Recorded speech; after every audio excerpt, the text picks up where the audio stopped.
Ladies and gentlemen, what's good people? I want you to see something, ladies and gentlemen.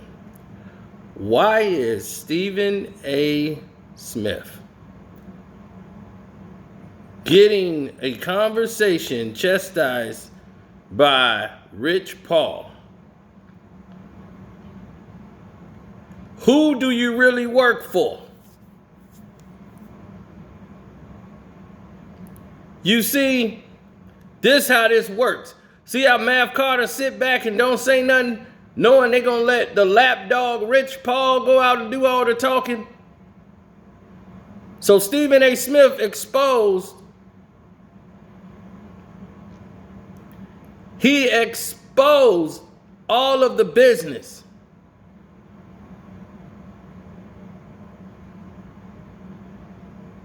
He did. He exposed everything. He exposed, saying that he had to hang up on Rich Paul because Rich Paul said that it was disrespectful that Stephen A. Smith had somebody else in front of LeBron James of being the greatest basketball player of all time. Stephen A. Smith is not on LeBron James' payroll. Or is he? Is he secretly on there? Is that why he going at Kyrie Irving?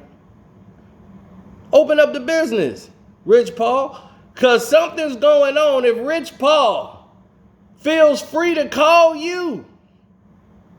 And that ruins your integrity altogether. Because why would he feel free to call you about your opinion about who you think is the best player of all time? What does that matter to Rich Paul? His job is supposed to be an agent. So this is part of his job as an agency, is controlling the narrative of what goes on a debate show that's supposed to be Stephen A. Smith's opinion. But now we're starting to see, as the layers get peeled back, are you just, well, we know you're a puppet, but now it seems like Rich Paul is pulling the strings. You said this is the first time you had to hang up on Rich Paul. Anybody trying to argue that is he's too damn sensitive. Not as sensitive as Rich Paul. Rich Paul's more sensitive than him. He should be. That's an agent. Why is he sensitive? What kind of quote makes you look at it right now? What makes him sensitive? This is the only time. Wait, sensitive, Molly, because he shouldn't even. He doesn't need to do this. If he wants to express himself, let him Don't live. need to though. Yeah, and you guys are you in particular are anti the whole social thing. So tell that whole truth. I just was like, okay, Yeah. go ahead. Let me say this. It's the only time I hung up on Rich Paul. Okay, and I've had many excuses. I love the brother, and he does a great job. But this is the only time I ever hung up on him. I got LeBron James on Mount Rushmore of basketball. In the history of basketball, I got him number 2, maybe number 3 all time. Me number 2, some people put Kareem, MJ, LeBron, and stuff. I got him on the Mount Rushmore of basketball history, and I said I got him number 2. You act like that's an insult, Rich. Rich said, it is an insult. That's ridiculous. I ain't even talking about it. You can't talk to somebody like that. You can't protect him. How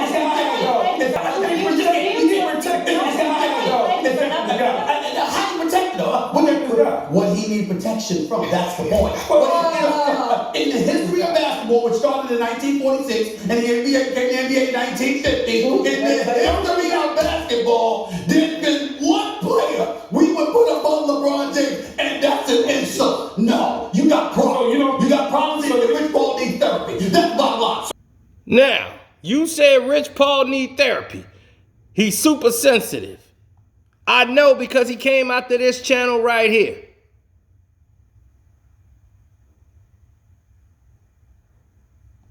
He came out to this channel.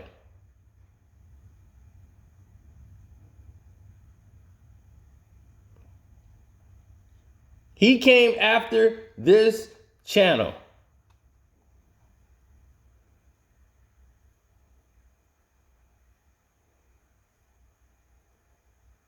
He didn't like the fact I was clowning him because he's super sensitive. But he ain't super sensitive about him. He's super sensitive about another man. You super sensitive about your boss. Look how you looking at him. Did I do all right? Did I do all right? I told him. I told him he was wrong. You the king, man. Ain't nobody above you. You the best in the world, man. Well, all right. At least you told him. Because I can't have Stephen A. out here saying that I'm number 2 when I just passed Kareem in points. Exactly.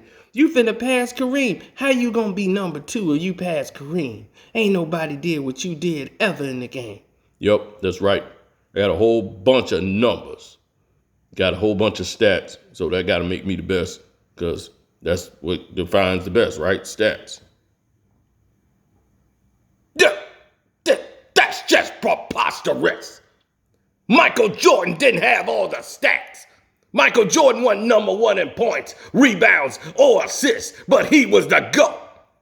Everybody knew Mike was the GOAT. No. How can you talk to Rich Paul? He's only 4'2". I can't even see him half of the time. I'll be thinking it's somebody in the crowd, and it's Rich Paul. I can fold him up and put him in my pocket. See, that's that kind of disrespect stuff that be going on there. Now, he used to be a Kobe guy.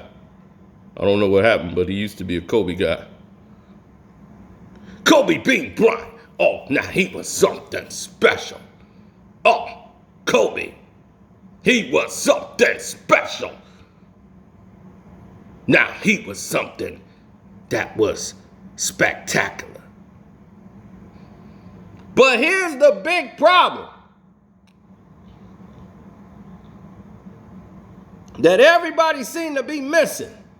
Why are you talking to Rich Paul if it isn't to interview him or ask him questions about his clients that you're going to be reporting on?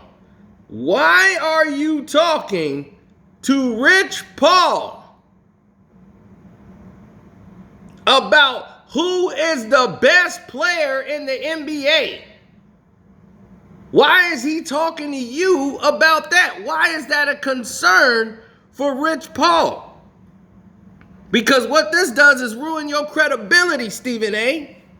When you start making statements like that, what that does is put your credibility on the line.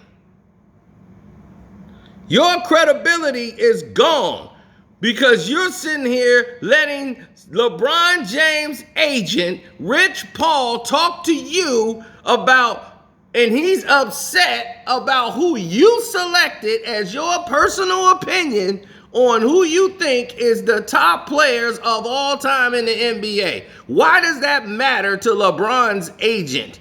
Someone else's personal opinion. Huh? Why does that matter? Why does someone else's personal opinion seem to matter to LeBron James's team? Why does it matter so much to them when it is all hypothetical? There's nowhere to prove any of it. Because I don't even think he's 1,037 when it comes to selections. He's way down the totem pole. I would take Dolph Shaves. Give me Dolph Shaves or LeBron James. Give me Dolph Shaves. And now he's like 300 years old. You got a busted up LeBron James that's out here trying to score points because he's trying to catch Kareem. So he out here stat padding no matter what his team look like. And they gonna try to stick this team in the NBA Finals. I know they are. They're doing the same thing with the Mahomes guy. The Chiefs was struggling all year. Now it's like, oh man, they turned it around and look what happened. Storybook, right? It's bull. And that's why I'm sitting out this Super Bowl. I don't like when they don't give you the real and they give you all this fake stuff. I don't deal with that.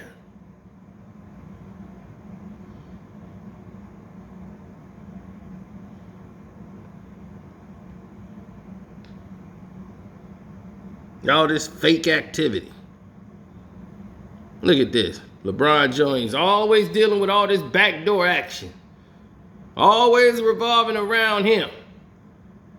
His agent trying to convince Stephen A. Smith to what? Go out there and say he the best player in the league? That's what you want to try to convey to the rest of the world? You want to convince the rest of the world you're the best player in the league of all times? You go out and prove it on the court, not on the television screen on a debate show. This is the problem with LeBron James fans. They are spoiled because they are just like him, feel entitled. They feel like they're entitled because he scores a bunch of points. He know in his damn heart, in his mind, he is not no damn best player to ever play this game. He's not even close. He's not even in the room. He's not even in the conversation. He can't even bring a drink to somebody in that room. LeBron James is the most overrated player in the history of professional sports. In the history of professional sports. He is all marketing. He is a product. He's an action figure. That's it. No spine, no backbone, and he don't want nobody around him with one. Mav Carter, Rich Paul, they all some butt kissers and bootlickers. This is what they do. All day politicking for LeBron and kissing up for LeBron. Anything LeBron say, it's the truth. That's what goes. Well, if you want to live your life like that, that's fine. I mean, what other choice he had? He gonna go back to slinging jerseys? I got that new Emmitt Smith, man. Woo, man, it's 95. Want that Emmitt? I got it. He ain't finna go back to that. LeBron took him under his wing. Said, no, you gonna work for me. You gonna be my agent. I'm gonna represent myself, but since I can't do that legally, you gonna be my agent. That's fresh. Don't worry, you gonna get paid, but you're gonna kick some of the money to me. We're gonna have clients and everything. I'm gonna get my kickback, but it's you just the face. That's fresh. But don't I gotta go to college? No, I'll work that out. You don't need no college. Good. I don't need no college. I told you now, we didn't got you, boy. Now we want to know what you were doing up there with Rich Paul, boy. Huh? What you doing up there with Rich Paul, boy? Yeah, got you caught in the Dulo twist. Yep, we got him. Got him. What were you doing there? This ruins your integrity. This is why you're not a journalist anymore. You in the entertainment bracket. So we can't respect none of your opinions when you are being fed narratives by Rich Paul and Mav Carter, LeBron James, lapdogs.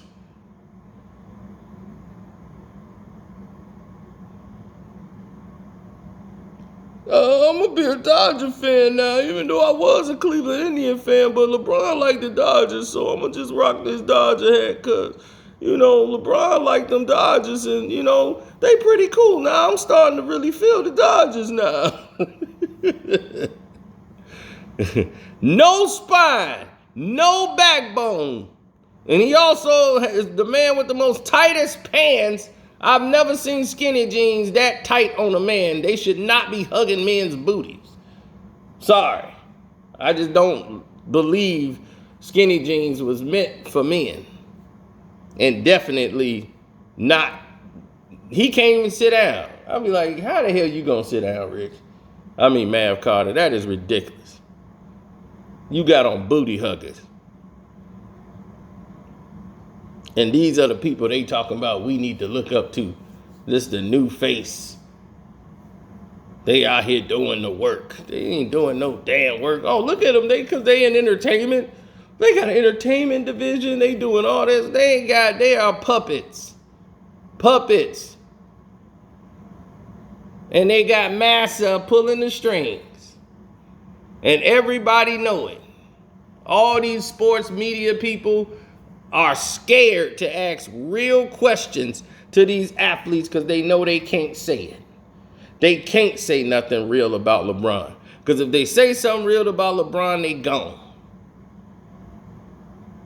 That's it. Period. Why do you think Kyrie Irving, Kevin Durant, they ask them all kind of crazy questions? Because they don't have that kind of power with the media and the influence because they ain't part of the program. If they was part of that program, they would watch what they say immediately. But notice, do they ask Kevin Love any of these questions? Do they ask Luka Doncic about the vaccine and all this stuff? No, you don't see Luka Doncic saying nothing about that.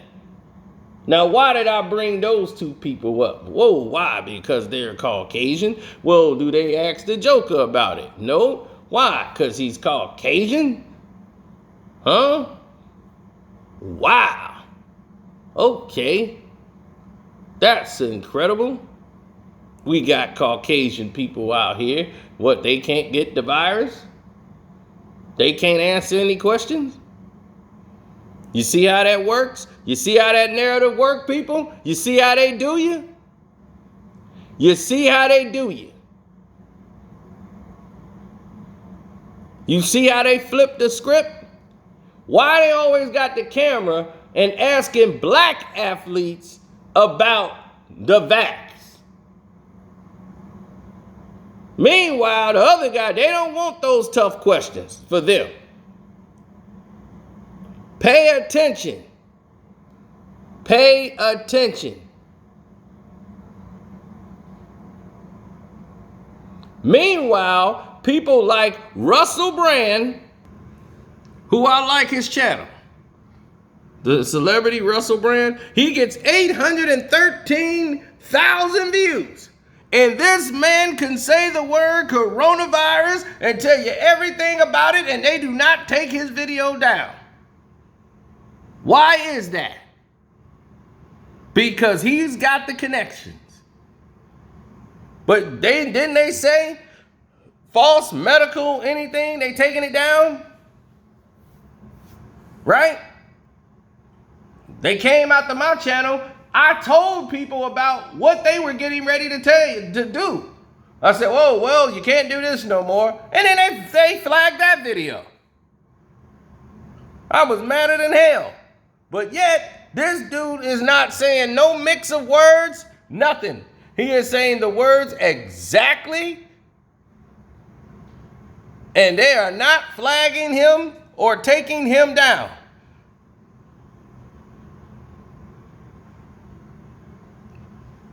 Pay attention, people. This man is a puppet for that logo. A logo he has no stock in. A logo he has no shared options in. A logo that could fold and close and he will get paid out of his contract and be out of a job. He could be fired. He's not a boss. He loves being a worker, earning for the boss, and just hope he has done a good enough job that the boss would be generous enough to give him a raise. And he preaches this narrative over and over on every platform he goes on to promote that to black youth. Somebody black actually came and said, man, look, not everybody could be a boss. That's not the point. It's the attitude of thought. I wasn't always my own boss. I had a job. I had to learn to be a good employee before I could be a good boss and run a business. I had to learn how to be a good employee. I had to learn that. I was not going to be the problem. That was my determination when I went to work. My thing was, I'm not trying to worry about how much money I'm going to make my boss and how can I get a piece of it. I'm finna get what I'm owed. Because I'm going to be contracted to say it. Whatever is said on that piece of paper for the work I do, if I do A, B, C, and D, I'm supposed to get my money. I don't care how much the boss makes. His money is his money. But what I make is mine. That's the mentality I got. So that's the different energy that we have that he don't seem to get.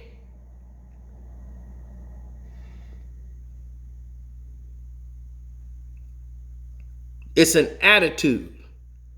He has a subservient attitude to be a servant. My attitude is thinking of what's mine is mine, what's yours is yours. And as long as you giving me mine fairly, we won't have no problems. But I ain't trying to make you a dime. I'm here to do my job that I'm hired to do. And that's it. And I want to be paid for my works, what I'm owed. Nothing more, nothing less. So I don't want the boss's money. I don't want him to have to give me something because I made him some money and he's got to give me some of his. No, that ain't what that's not how it works. Not here. That's not how men supposed to think. And that type of analogy that he's using is moronic. And that's the kind of attitude that keeps you weak, that keeps you under somebody else's thumb mentally. So it's not about everybody got to be a business owner. It's a mindset.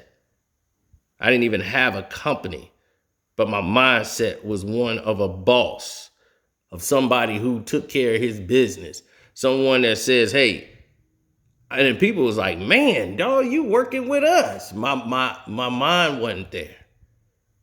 My body physically might have been in the projects, but my mind was somewhere else. Like Jesse Jackson used to say, I might have grew up in the slums, but the slums didn't grow up in me. I've always had a different attitude when it came to doing things and getting goals accomplished and where I wanted to go.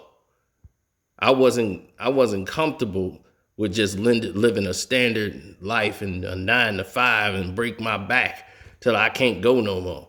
Then they replace me with my son, and now he's breaking his back for them.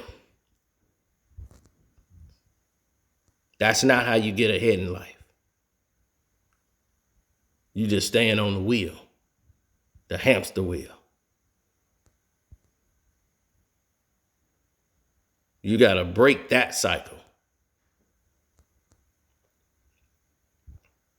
Now, I'm going to get out of here. But if Stephen A was smart, he's in a position where he got them by the balls. He should say, look, I'm the biggest thing y'all got. Without me, there's no show. I go to Fox, it's over. Here's what I want.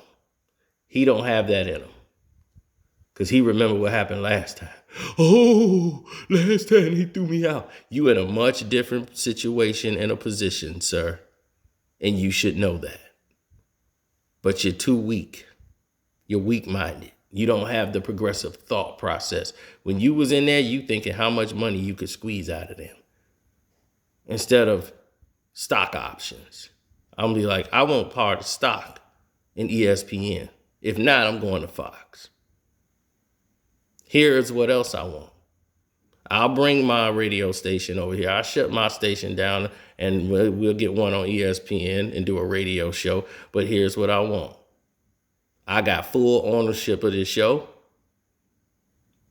I mean, Stephen A., you got your IPO address, everything for the podcast belongs to Stephen A. Smith. And if I want to walk, I could take the show with me.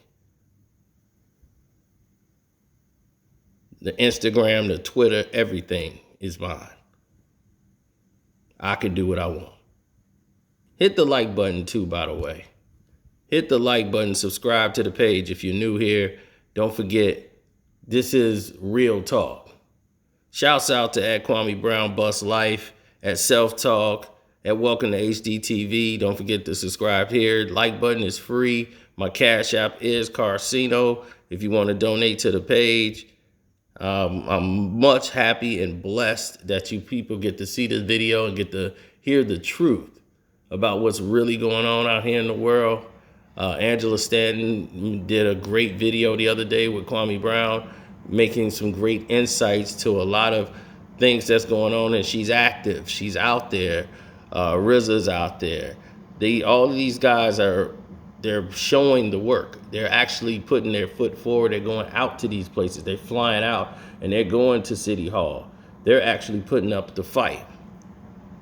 While everybody else is sitting back and complaining and doing nothing. They're actually active. So instead of, talking bad about them,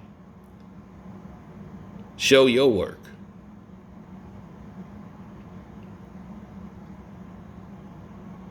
So anyhow, I'm done with that. I'll get out of here. Nobody worry about that Tammy guy. We've already exposed him. We're through with him. He's done. Now, if anybody want to go run behind that doggone Toxic Avenger, black crunchy roach looking dude, go on ahead, knock yourself out. He's done. And we will no longer give him any breath over here. We're out. Thanking you